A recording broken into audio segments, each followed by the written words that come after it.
Thank you so much for tuning in to Journey with Christian D. Evans podcast. My name is Christian D. Evans, your host. And guys, we have someone very special on today because we're going to be talking about a lot of SEO, really intelligent intellectual concepts regarding marketing. This man has been in the industry for 14 years, going from AI to SEO to building several businesses. And I'm just excited to be diving into just his expertise and his knowledge. He is leads the team at Guru SEO and Web Design Services. He is a serial entrepreneur, expert in marketing and automation. He's been in the industry for 14 years. Like I said, he has excelled as an entrepreneur, founding software development, virtual tour, mattress, and search engine optimization SEO companies. He has spoken at eHealth, Tableau conferences 2018, CIO, Calgary Summit, DAMA, DMC conferences, etc., and has been featured on Global TV, Shaw TV, Breakfast TV, and so much more. My guest, please welcome Jesse Tutt. How you doing, my man? Great, thank you. Awesome. Well, hey, man, I'm really looking forward to jumping into this stuff. But obviously, we were talking a little bit before we jumped on. You've founded 4 companies, but during that time, obviously, it was ups and downs, and and all that shenanigans. But now you've obviously developed and produced your incredible, successful company now. But throughout that journey, what were some of the big things that you learned that helped you obviously build the foundation for your business now? Absolutely. And so, yeah, right from the get-go, I think I've really focused on kind of two streams. One is really strong mentorship. The second one is education, and I guess the third really is networking. And so, trying to make sure that you've got a strong network of people that you can call on, mentors that you can speak frankly and truthfully with, and bounce ideas and not have no fear of them not being transparent and truthful. And then clearly the education is important, and I don't mean formal education. And I've got, I think, 14 technical certifications. The secret really is on continuously learning. Reading books are obviously extremely important, but keeping up on podcasts like yours and going out and following the news and just continuously learning. So the short answer is that that's kind of the thing that's kind of transpired through the whole thing. And ultimately, starting with the software development company, invested, a year and a bit, maybe almost 2 years into that project. And ultimately, we had a really excellent idea, but in terms of, prospering it wasn't fruitful. And so, starting with that project, I learned how to leverage and out-task, and basically built a really large team of software developers that were working in the evenings for the most part, while I worked in the days, because naturally I was leveraging outside help, right? And when you're a startup, you got to keep costs down, and that's one way of doing it. I'm a big fan of the 4-hour work week, where you try and build your business to be around working where you want and when you want, and ideally outsourcing your tasks if you can. And so working through that model, learning how to make it work functionally and successfully was one of the biggest takeaways from that business. Next up, I moved into a virtual tour company. And it was a B2C, or well, more of a B2B, but I was doing virtual tours for realtors and builders, and branched into hotels. And that business, I think, really taught me that margins are extremely important. You can have a great idea, but if you don't have the margins, why are you coming to work every day, right? And as an entrepreneur, the margins you can't have 5-10% margins. You need to have margins that are significant enough to make to offset the risk of a startup naturally. And so that was my lesson from that the service that I was offering. The margins weren't high enough, and so I was doing everything I did, and and in the end it was profitable. But I think the lesson learned is you really need to, before you even get started on this process, look at the things that people are actually willing to pay, ideally a premium for that, for quality service, eh? And so secondly, staff management, my team was a lot larger with that company. And then secondly, how to market. The marketing of virtual tours obviously is extremely important, because you're, getting one, service from multiple different people. And, it might be once a month, every week for some of the bigger clients, but you need to get the word out.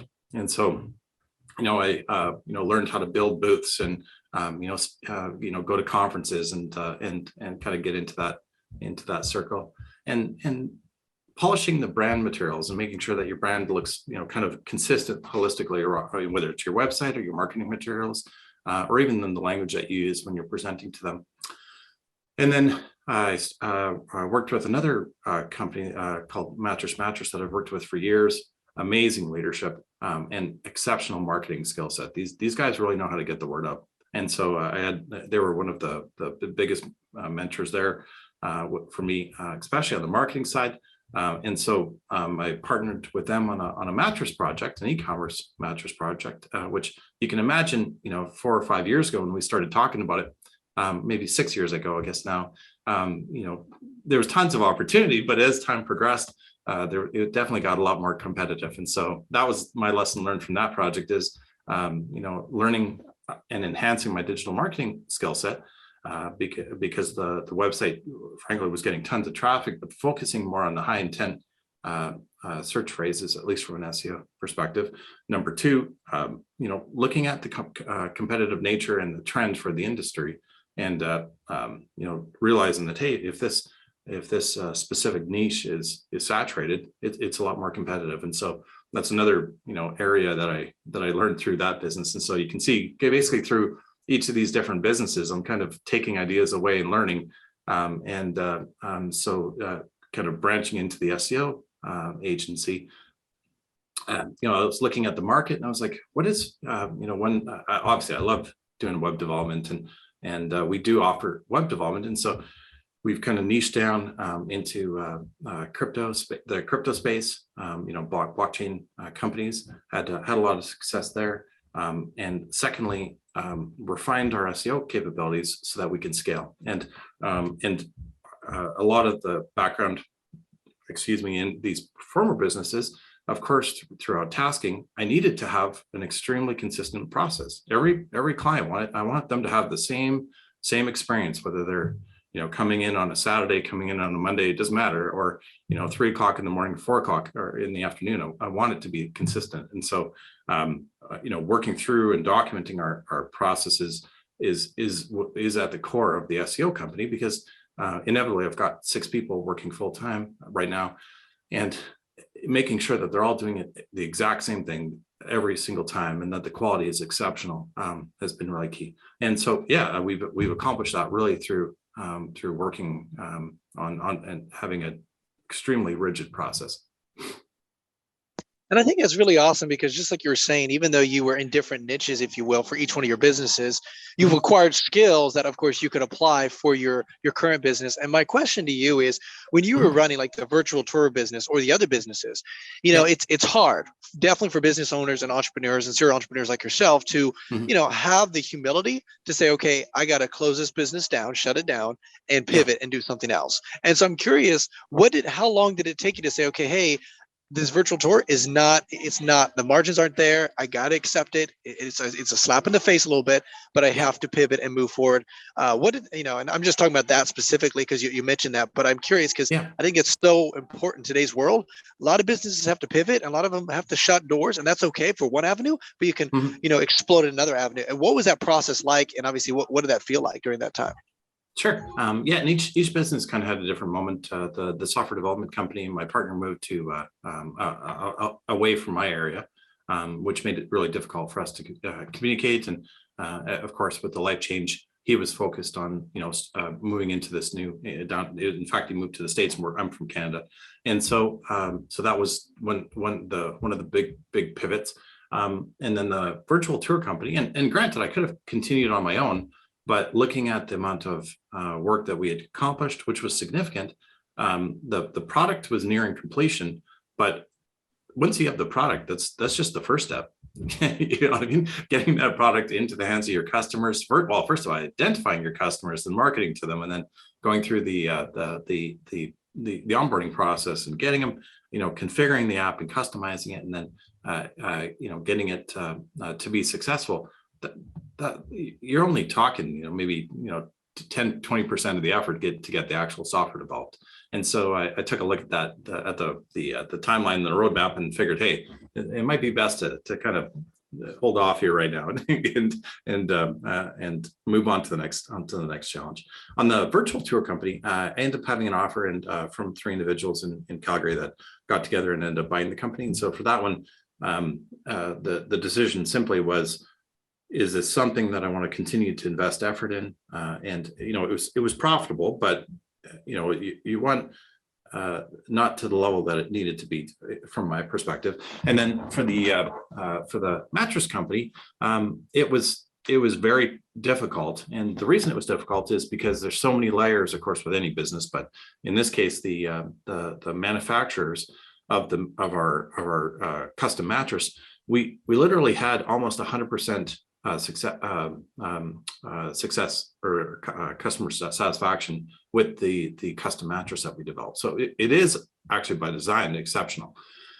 Now, the challenge wasn't that. We had a great product. The problem was the manufacturing and the supply chain. And so we were running into delays and, of course, with COVID, and secondly, with the foam shortages from COVID, there was tons of challenges on the supply chain management side. And secondly, obviously with customers, they're always asking questions. And so there's a lot of, it's a high touch kind of industry where, people want to know what they're buying before they buy it online naturally. And it's intuitive, but there was a lot of contacts. And so those contacts take time. And so you gotta ask yourself, like, how much is my time worth? And ultimately, is my time right now, if I'm getting $10 this week, is it worth $20, or if I'm going to be able to make $40 or $20 or $100 or $200 an hour next week, or in the coming weeks or months or years, frankly. And so I didn't see that incremental growth. And so and working with the team, we tried lots of different things, and it was a good learning experience on different avenues and different ways of marketing. And we all agreed that, hey, this at this time, we've got other areas that we can be more profitable. So which was That's painful amazing. Because a lot of us, we all invested money, and we're all kind of looking at this one and kind of considering the options and wanting to make it work. But you got to make the call, and you have to do it ideally sooner than later. Yeah. Thanks for diving into that, because I think that is just such an important topic that we need to have that conversation and acknowledge, like yourself, that has gone through that numerous times, but how to make that executive decision. But then obviously you've still, during that, struggling, you've still acquired skills that you could apply to your next venture, of course. And let's kind of dive into this, because you were mentioning a little bit about delegation, and I love the concept of delegation, because a lot of people that are listening right now, they're at high 6 figures. They're probably at low 7 figures, $1 million, 1.2, and they're really, in order to scale to a $5, $7, $10 million mark, it's a lot of leverage. It's a lot of delegating and so forth, and hiring a really good team. And obviously you have done that. So kind of what is your thought process, and how do you delegate which specific tasks, and which tasks to delegate the first? Great question. And so starting with the hiring and onboarding of staff, I'm about volume simply. And so, I'll post as many different job postings using as many different languages. I don't mean like languages. I mean different styles of job descriptions. And where I'm leading is that oftentimes I'll write a job description, post it, and then I'll change the context of the skill, kind of zeroing in. Like, for example, if we had a writer, I'll shift the focus of the job description to be more segmented into a specific niche effectively. I might have a crypto writer job posting. I'll have a content writer posting, then I'll have a crypto writer posting, and then I might have switch the language and actually do blockchain or some other niche, or maybe sleep, or I have got quite a few different clients that are not crypto. And my point on this is that I find that in the context of a lot of these different jobs, people are very specific on what they want to do, and they're enjoying something and they want to zero in on something. And so by niching down or specializing each of the different job descriptions, I find that I get more specialized applicants, and which gives me them certainly some ability to do it something that they love. It's hard to explain, but basically, I think by having multiple different job descriptions and niching down and basically segmenting each of my different workforce to their specific talents instead of making generalists, at least from an applicant perspective, you get a lot more applicants. Now, volume is key, and so oftentimes we'll get hundreds of different applicants for the positions, and shortlisting. I always shortlist to 5. A lot of different organizations do it to 3, but I do find that oftentimes the last 2 will actually get the position for some reason. And so I think having the more interviews, the better. Number 2 is just trying people out. And so in some cases where I'm not for certain, I've had cases where I'll assign work and I'll negotiate some type of a temporary role or so that I can test these people. Students are an awesome way of doing this. And I've I've worked with students, in past a lot, and currently, but being able to actually test the relationship, test the way that these people work, is key. And then in terms of the delegation of the roles, clear accountabilities, and then making sure that everybody has a backup. And the backup doesn't have to be, directly have the exact same skill set, because inevitably people can learn. And so the short answer of my criteria for, job descriptions, or sorry, for staff is, are you bright? And it's hard to classify that, but effectively, oftentimes you can look at their education and see if they had good grades. You can see their experience. And that yearning for innovation and for learning. I mean, if you're in an interview and you're asking them one of my questions is basically, what have you geeked out about recently? And you get a sense of are these people, people that go home and kind of watch TV all night and go to bed and, maybe, just chill, or are they people that actually are yeah, I read this book, or I've been learning about this, or I've been writing some software, or maybe investigating some concept on anything real. And so those are the kind of people that I yearn for. And then by assigning them specific accountabilities, and through that accountability, you can actually start to optimize your company, because these people are working in each of their different niches, doing their different areas of the business, and they can operate on their own. For my content writers, we provide a fairly clear set of instruction in terms of the SEO optimization. But at that point, fill your boots. Go check it out, and inevitably, investigate the topic. Do your research. We have no set guidelines on how many words that our content writers produce. Our focus is on quality, and inevitably, sometimes that takes a little bit longer for some, very specialized topics. Sometimes it takes a shorter time if you're talking about a general known topic. And so, but giving them the accountability, allowing them room to kind of, take over that space and operate on their own. And then ultimately they publish directly to our clients. And so, it removes multiple steps and optimizes the process, in my opinion. And so the summary is, interview as many people as you can, ask the right interview questions, which in my opinion aren't as much what it's what can and trying to make sure that for each of the different roles that your interview questions are aligned. If you're hiring for a salesperson, generally speaking, you want someone that works with people, or is an extrovert and communicates well. And so you might ask questions like, what was the most successful thing that you've done in your life? And if they respond with something that was an individual accomplishment, I did something, or I made a painting, or I did, or I whatnot, then maybe they're an introvert. Maybe they like working by themselves. If their greatest accomplishment was something team related, or maybe community related, or those kind of things, maybe they're an extrovert. And so oftentimes the questions that I'm asking, tell me a joke. It's amazing that question is an example. The secret isn't that they know a joke, because 9 times out of 10 they don't. The secret is whether they giggle and they laugh, or they make a joke about the fact that they don't know a joke. And so you can kind of get the character of the person by putting them under stress and giving them what is effectively almost an impossible situation of coming up with a joke impromptu. And then the people that, of course, can come up with a joke, that's even better, because I like some humor in my staff, and I don't want to keep things plain and boring.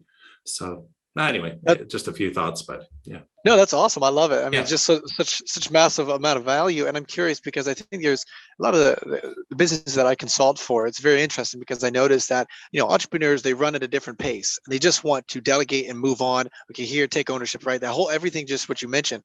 What I also do know on the front end, it takes a while, and it's okay to, like you said, run through a lot of people, but also take your time. So when you're working with and interviewing for a position, it may be a VA or maybe a CMO position.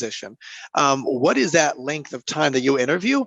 Does it not predicate as much on the length of time, or is it more of, hey, let me hire this person, let me give them 2-week training or give them 2-week opportunity, and then fire them if it doesn't work out? Which would you kind of go toward? I tried to discern. Usually within 2 weeks, you can tell if a person is a really good fit. Now, in terms of the going through and the question period, typically I stick to about I publish an hour. Really, it's around 45 minutes.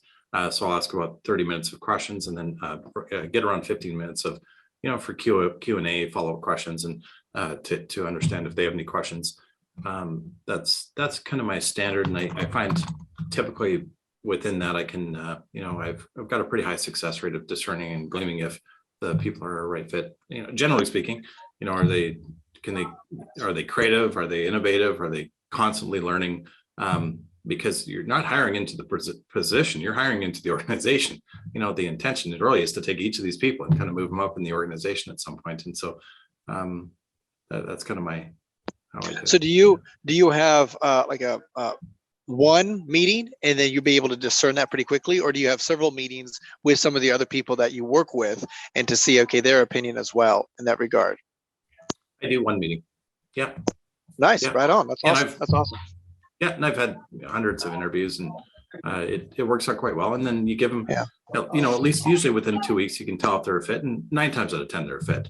And so, and then if they're not a fit, then you got to make the call whether it makes sense to keep them.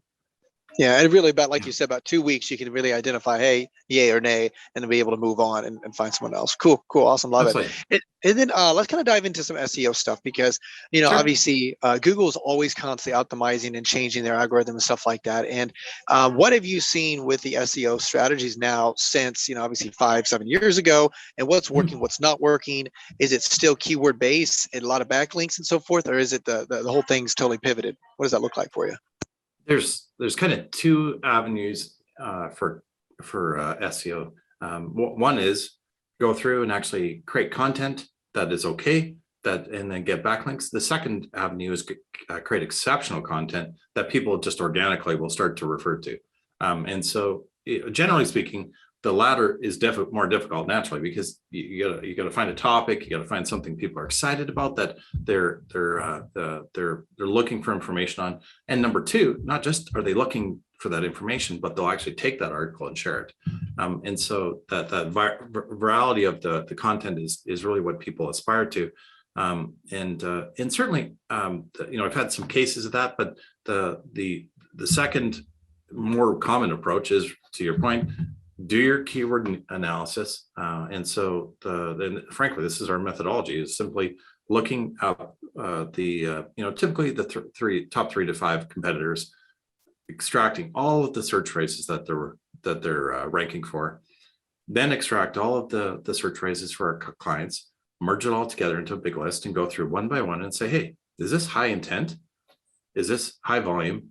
And lastly, what's the keyword difficulty? And so keyword difficulty, for those that don't know, is on a rating of 1 to 100, how difficult is it to rank? And so depending on the scale and the size of the organization, if a website has, a very high trust, then which is effectively the domain rating or domain authority, depending on what tool you use, The higher the domain authority or domain rating, the more difficult of search phrases that you can target.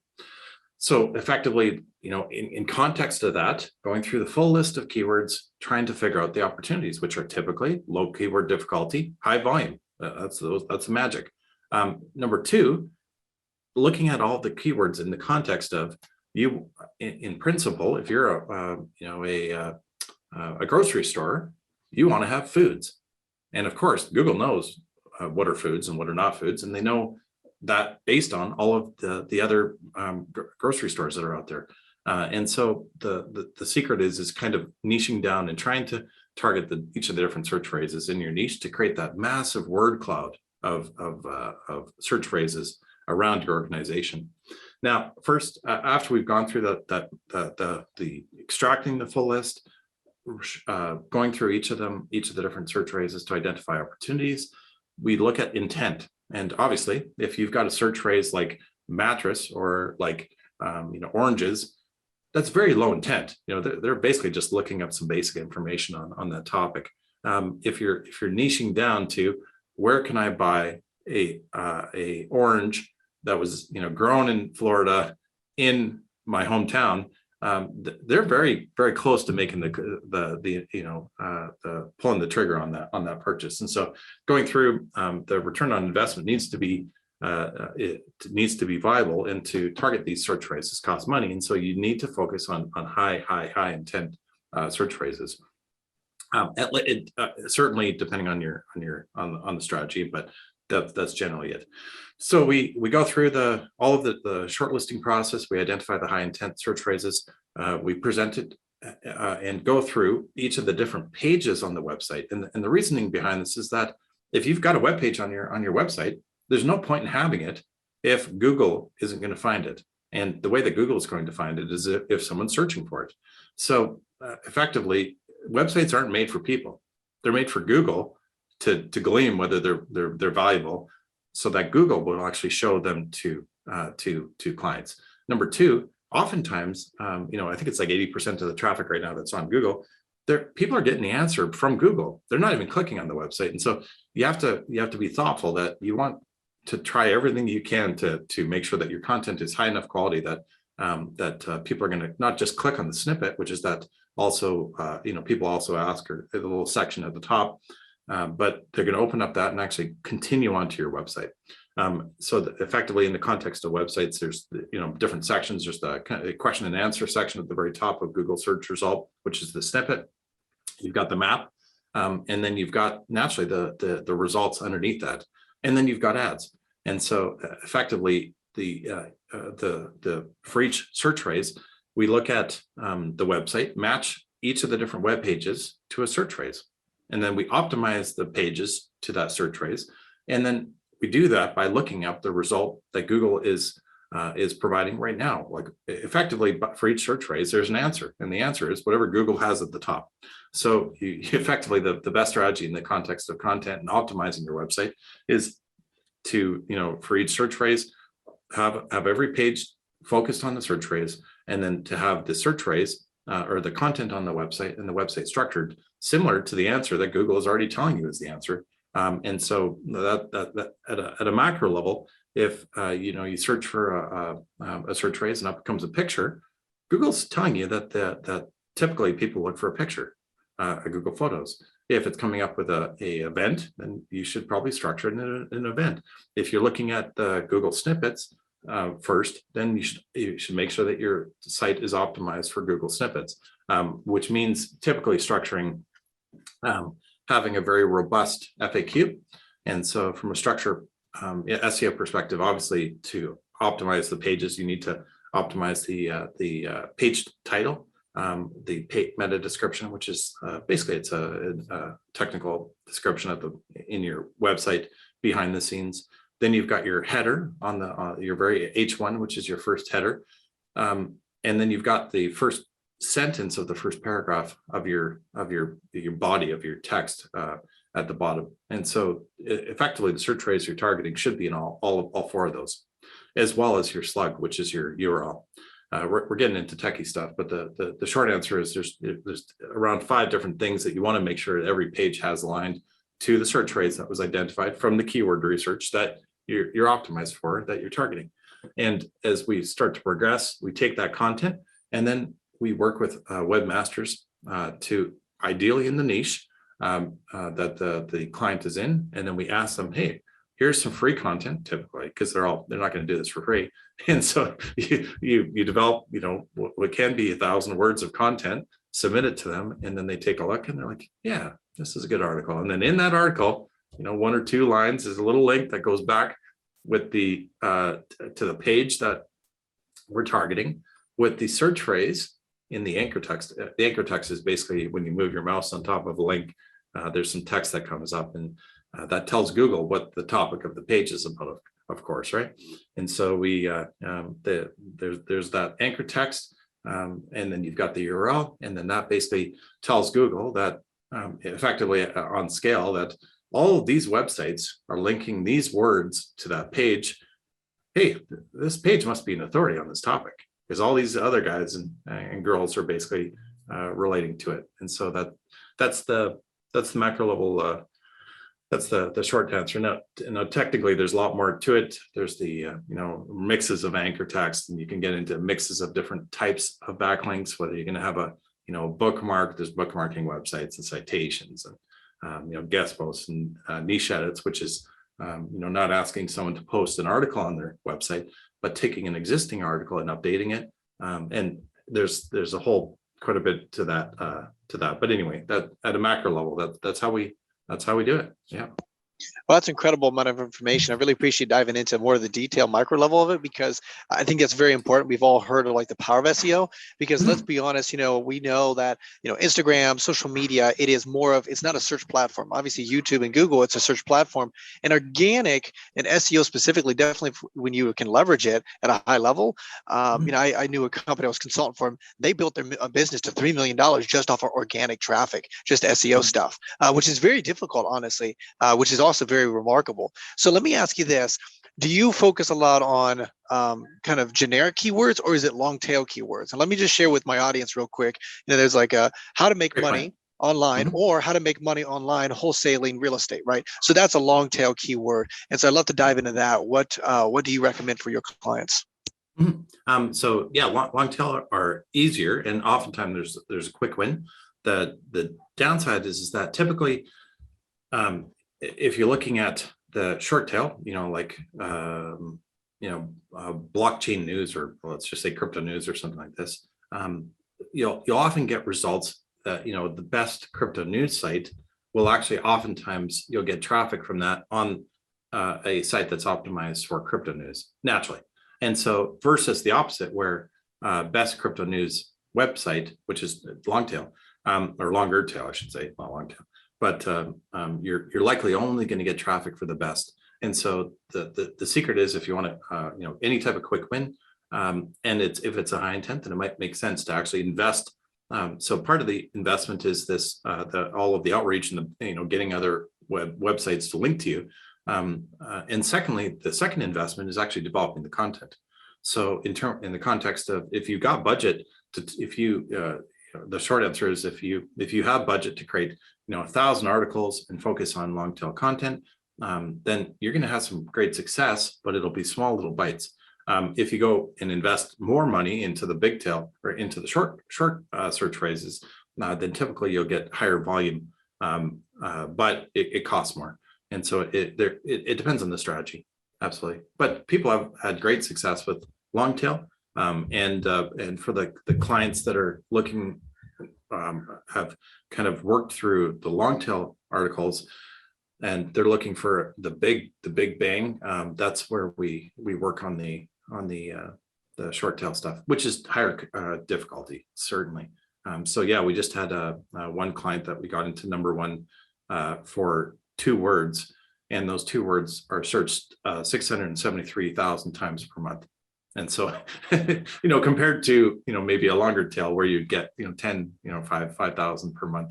And so it's a different game, and it takes more investment, but potentially there's higher benefits. So yeah, it just depends on the company. Yeah, Yeah, which makes perfect sense. And what I always find, and sometimes people have to think long term with the SEO strategy, because it's not like paid that's right. ads where it's like, okay, we can do paid ads, boom, we get a result and we close that person, right? It's Yeah. more that long term strategy. What I find very interesting though is I look at it like real estate. It's hey, I've got this piece of content, it's out Mhm. there now, and Yeah. that asset is working for me on a consistent basis, and that's the way I look at that strategy. Now, let me ask you: is it more of a Mhm. quantity game or is it more of a quality game?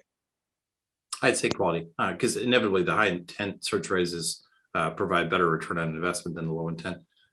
But it's quantity if you're talking about a company that's focused on ads. So if they're doing ads, and if they've got the high volume, then the more volume, the more money. But for the most part, anybody who's got a product or a service, they should focus on high intent, generally speaking. Yeah. Awesome, awesome. Well, Jesse, man, I really appreciate diving into this, not just your experience in building several businesses, but also having an executive decision to close a few of those, and then obviously taking that skills and implement it into your business now, but also diving into the SEO strategies, really the micro level. I really appreciate diving into that and just giving a lot of value to our clients. And though, let me ask you, Mhm. how can our audience reach out to you, my man? Sure. Yeah, I'm available on LinkedIn. Just search for Jesse Tutt. I've got on there. Twitter, I'm available, and then the easiest way is just to go to Guru SEO Services, GURUSEO Services.com, and feel to contact us, and look forward to talking and helping anyone who needs some help for sure. Definitely. And guys, those links will actually be in the description below. Make sure you reach out, make sure you connect with them. If you do not have an SEO strategy, if you're just relying on paid ads, the question you have to ask yourself is, what if Facebook or YouTube or whatever paid ads system, what if they just go ahead and stop using that? And you have to have a long-term strategy, guys. And so I would recommend reaching out to Jesse and Jesse's team here. Those links will be in the description. Now, before we let you go, Jesse, is there any last words that you'd like to share with our audience, my man? I think the only last thought is really, keep trying. Inevitably. And number two, entrepreneurs are successful. Typically, the first company may not be. And so if you're struggling and you can't figure out how to make it work, reach out to people and ask questions, and find some people that are successful and get their insight. I mean, I literally had a call not probably 2 weeks ago with a guy, a mentor, frankly, and I was mentioning this other project, not an SEO project, and he said, literally in one sentence, he's like, Guru is doing great. Why would you divest your effort and invest your time in something that's higher risk and may not have as much fruit? He's like, if you compare to just taking that effort and continuing to develop in Guru. And so and it's true. And so focusing your effort, having those mentors that can actually correct you and guide you through the process, having a large networking group to figure out exactly people that are doing things in your area that are successful, and reaching out to them and asking questions. And I think that inquisitiveness and number two, accepting failure. I mean, fail and fail again and fail again, and inevitably it'll come. You just got to be patient, and inevitably, and don't be short-sighted in the context of experiencing challenges. And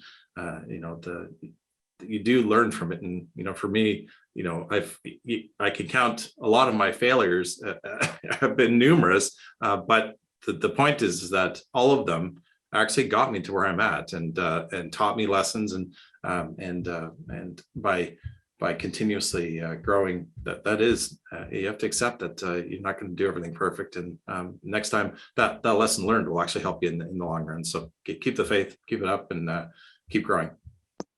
That's such a valuable lesson, guys. Thanks so much, Jesse. I appreciate you tuning in. And guys, that is Journey with Christian D. Evans podcast. And remember, be uncommon if you can.